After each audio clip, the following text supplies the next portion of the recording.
Hi guys, it's Miss Nielsen here, and today we're going to go through work packet week 3, the 7th grade English language arts section. So again, this is week 3 of the packet, so I want you to have the packet. You can either have it online or you can have it printed off. I would look for this alligator picture right here to make sure you have the right packet. You would also want a writing utensil, so a pencil or a pen.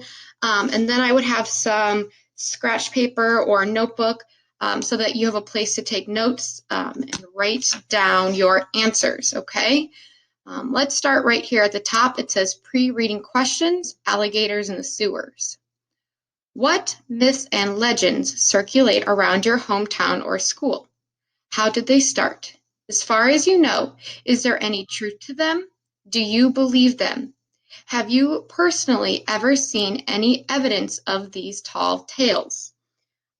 These questions right here are to get you thinking about your background knowledge. So background knowledge, I'm going to click here, is information that you already know and can apply to the reading. So when I'm thinking about this makes me think about my background knowledge, and I think of rumors, right? Myths and legends. We think about things that aren't necessarily maybe true. Maybe they do have some truth to them, but they get exaggerated, right? Those to me are like rumors. In high school, I had a teacher who everyone ran around saying that she was super rich, right? And she only taught because she was bored, but she didn't really need the money. There wasn't really any evidence that supported those rumors. She drove a normal car. She didn't wear super fancy clothes. There was nothing about her that made me think that maybe those rumors were true. I don't know how they got started. I have no idea if they were true or not, but that's kind of an example. So maybe you can think of a time when there was a rumor circulating around Merrill or in your elementary school about a teacher that you were like, maybe that wasn't true. Okay, so now that we're thinking about that, we can probably realize that this reading is going to be about myths and legends or rumors, right? And how they maybe got started, but they're not completely true. Okay? All right, let's look at this second part here. It says closed readings. As you read the article below, use the following annotations to understand how the author develops their ideas. When you finish reading, answer the questions. All right, so we're going to look at this box here, and I'm going to have you guys do it a little differently than what they ask you to do, okay? So let's start right here. It says unfamiliar terms or phrases, and look them up. So you're supposed to circle those and then look them up when you don't know them, okay?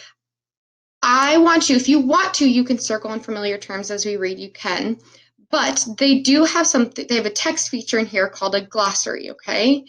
Now, right here it says watchdog words. They want you to circle these terms and find them and look them up their meaning and use the key at the end of the article. I don't want you to stop reading to look these up. It's a great idea to circle them if you want and look them up at the end, but I want you just to keep reading.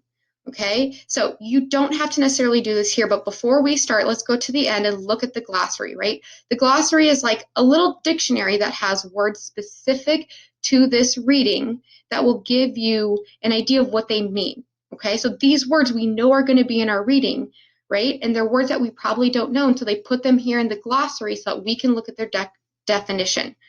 Okay, I'm going to zoom in here quick. There we go. So, exemplified, to show or illustrate by example. Okay, so this doesn't necessarily mean that this could be like a person, right? Someone who exemplifies their kindness, someone who's really kind. Proliferate, to increase in number or spread rapidly and excessively. Permeate, to pass into or through. Entrench, to trespass, infringe, or intrude. Ooh, not sure how to say that. Quasi, having some, but not all of the features or resembling. Dubious, doubtful, questionable, uncertain outcome.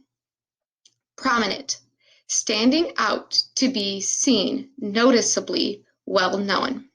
Okay, so again, you can always come back to these if you are reading and you want to stop and figure out what the word is. They're all right here, okay? Let's go back to the top.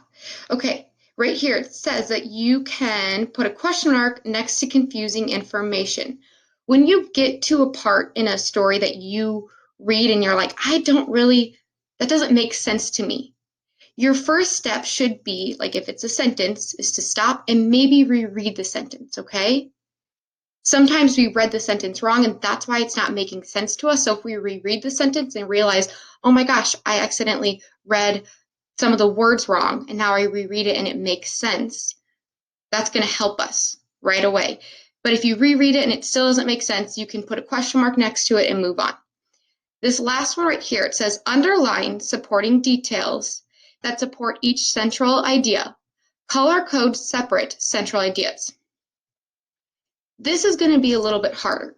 What I'm going to do, and I would suggest you do, is you first just read the article so that you can get an understanding of what the article is talking about, and then go back and reread parts or even the whole thing of it and find the central ideas and underline details to support those central ideas. Okay, now let's look and see quick what a central idea is. If you have notebook paper, I would suggest you write this at the top right now. This is going to be really helpful. Okay, so central idea. We first want to think about the subject. So the person or thing the story is about. Okay, so identify a person or thing that's talked about in the story. Oops. And then what does the author have to say about the subject, right? Maybe the story is about America, the country, right? Now, what is the author saying about America? Are they saying it's a good country? Are they saying it's a bad country? That's what the central idea is, okay? So go ahead, I'm going to wait a few more seconds for you to write this down.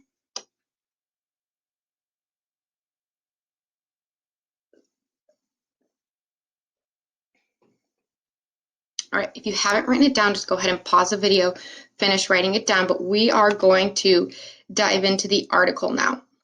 Okay, so I'm just going to read through this. I might stop here and there, but mainly I just want to read through this, okay, so that we can get an idea of what the article is about, right? So the truth about alligators in the sewers of New York. Sightings over the decades have lent an air of legitimacy to the century-old urban myth. Here's how it all started. They are big, they are vicious. Some say they are albinos because of the lack of sunlight. They are the alligators that supposedly infest the New York City sewer system, slithering through the bowels just under the streets, feeding on rats and rubbish, and terrorizing sewer workers armed with guns for self-defense. Okay, so let's pause here really quick, and I want you guys to stop and I want you to visualize this, okay? Now, a sewer system is the things that run, right? When you're out in the street and you kick a soccer ball and it almost goes down into the sewer, right? Those little grates where all the water runs down into and then it runs out. That's our sewer system, okay? And what they're saying is in New York, there's alligators in those, okay? These gators may be the city's most entrenched urban myth, one that has permeated pop culture and has become a reoccurring theme in books, television shows, and movies. This century-old myth has spawned hoax and art projects. It has even become an official quasi-holiday in the city. Alligators in the Sewer Day is in February. Can you guys think of a popular TV show that there are mutant animals living in the sewers of New York City? If you can, go ahead and leave it in the comments down there. I want to see if any of you know it. It's a popular cartoon. And the tales are sort of true. The city rescues several alligators a year. typically former pets that have been abandoned after outgrowing their cute phase. With every new sighting, the legend gets another boost. Reports in the New York Times of alligators sightings in the New York area go back more than a century. In 1907, articles described a worker in Kenry, a New Jersey town about 12 miles from Midtown Manhattan, who was bitten by a small gator while he cleaned out a sewer. By the 1930s,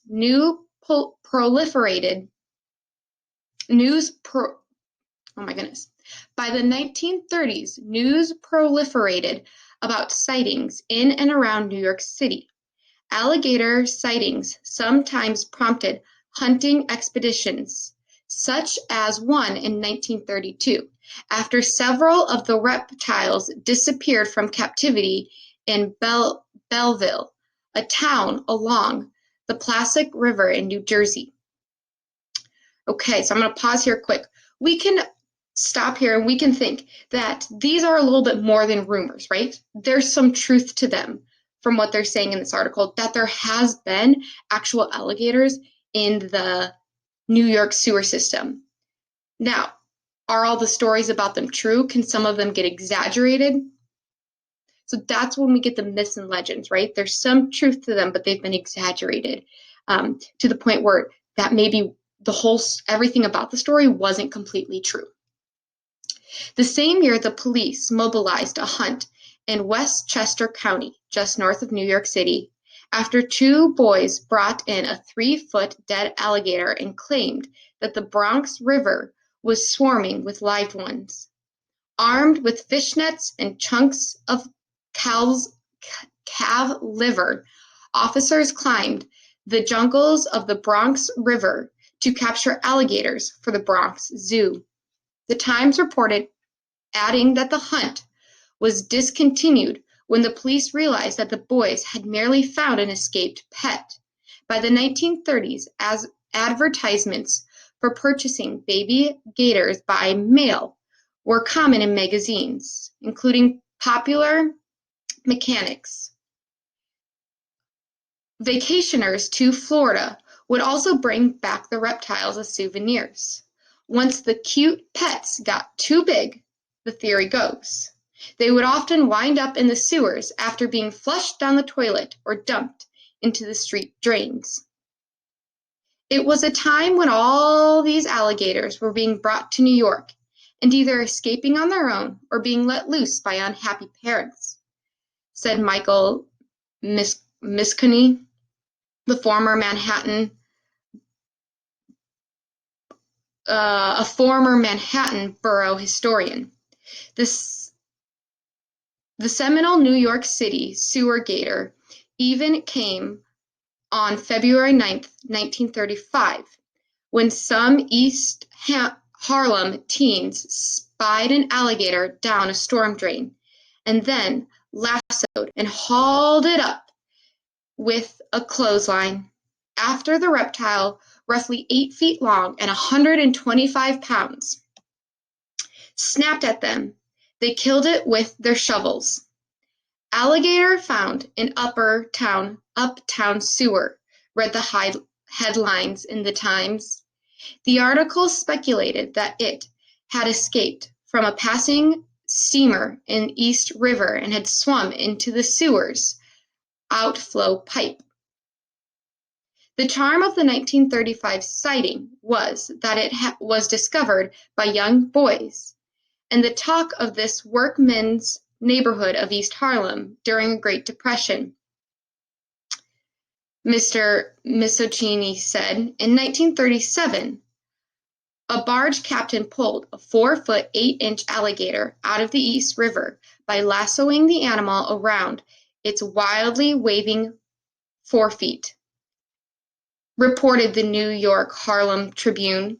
The tropical visitor was clearly exhausted and seemed in no humor to fight, the newspaper added.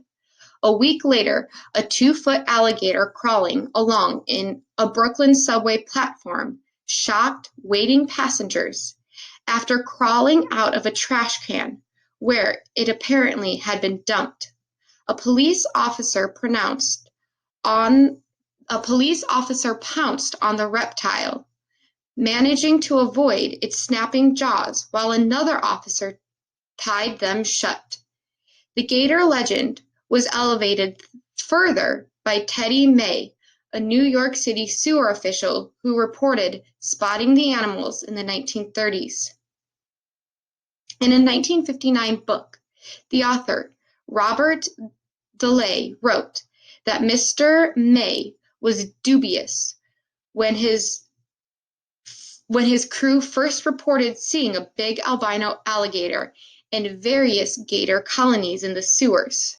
So he ventured down himself to use guys that there ain't no alligators in my sewers, the book recounts. After seeing the gators himself, Mr. May and his men take up rifles and hunt them down, he claimed. His feat was also noted in a 1954 column by Meyer Berg, a Pulitzer-winning reporter for the Times, and in Mr. May's 1960 obituary in the Times, which credited him with having led a squad in clearing the sewers of a number of live alligators that discarded in the sewers as tiny pets and had survived and grown large.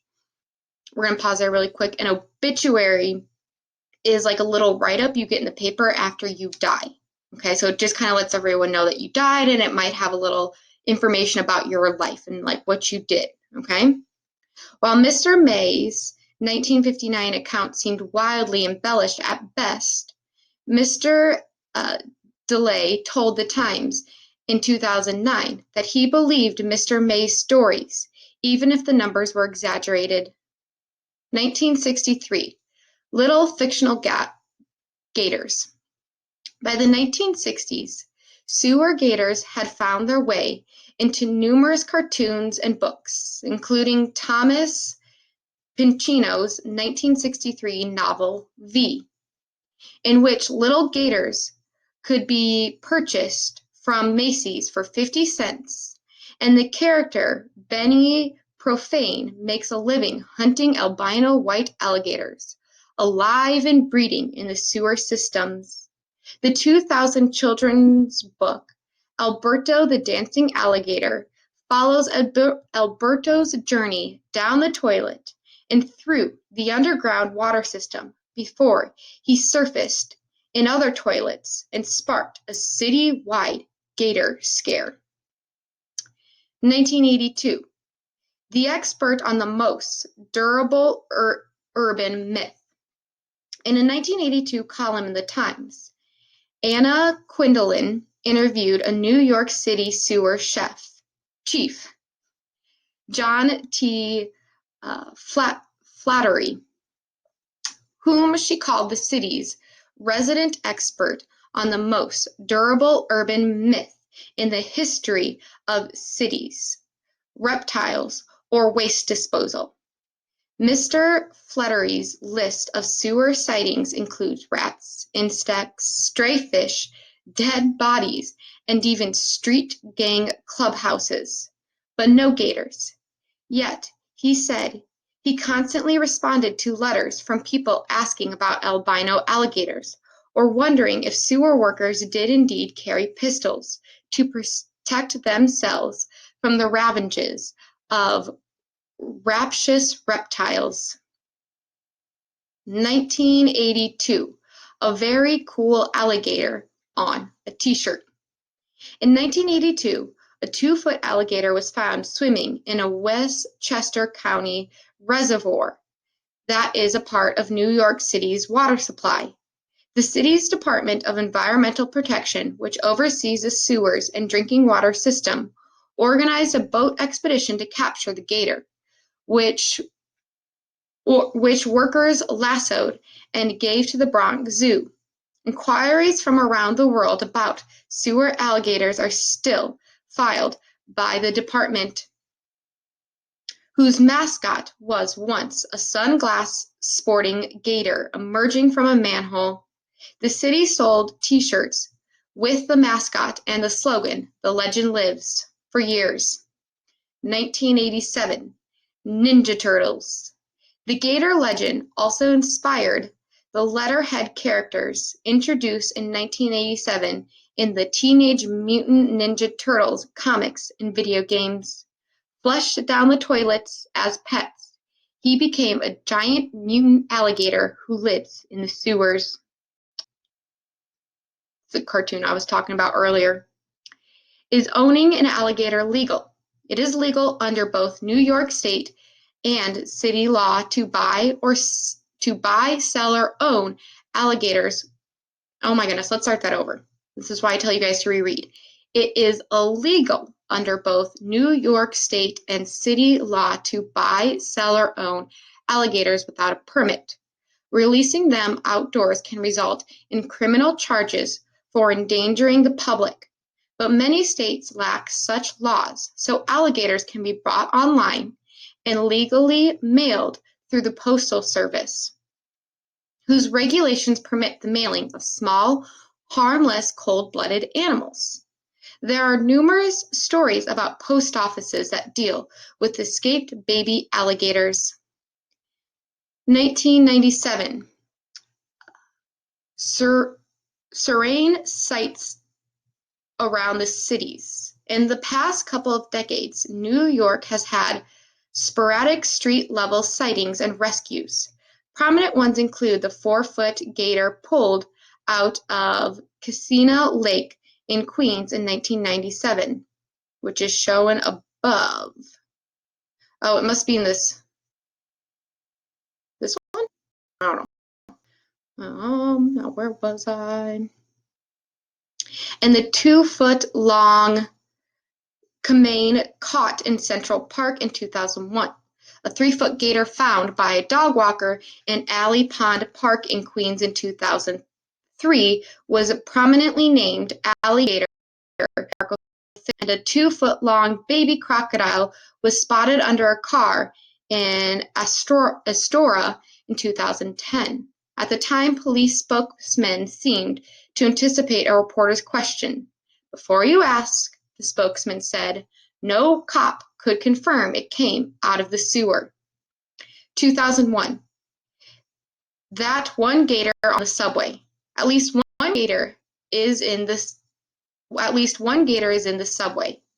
The bronze sewer alligator sculpture made by Tom Otterness and installed in 2001 as part of his Life Underground public art series. The piece is at the 14th Street and 8th Avenue station, depicts a gator coming out of a manhole to bite a figure with a money bag for a head. Mr. Otterness has said that the piece exemplifies the impossibility of understanding life in New York. 2019, alligators continue to be rescued. The nonprofit Animal Care Center of NYC, which runs the city's animal shelters, has handled 5 alligators in the past 2 years. A spokeswoman, Katie Hansen, said, "Most rescues," she said, "were pets. Some have come from the outdoors," she added, "but none of them from the sewers. They are rarely over 3 and are placed in a sanctuary. People get them as pets," Ms. Hansen said, "but then they grow and people say, 'What am I going to do?' It's in the bathtub and we have to come get them." How true are the myths? Experts say the water in New York City sewers is too cold and toxic for alligators to survive very long, especially if they are eating rats and raw sewage. The conditions have led to the myth of special breeds, that the lack of sunlight creates blind albino gators, and a steady diet of toxic waste produces giant mutant alligators. More simply, Mr. Flattery, the sewer chief, said in 1982 that alligators would be likely to succumb to the volume of water rushing through the mains during heavy rainfall, or to a food source that has been, to put it as delicately as possible, pre-digested. All right, so we just read through the article, and hopefully you guys got some ideas about central idea. I'm going to stop the video now, and I'm going to film a second video where we talk about these questions, okay?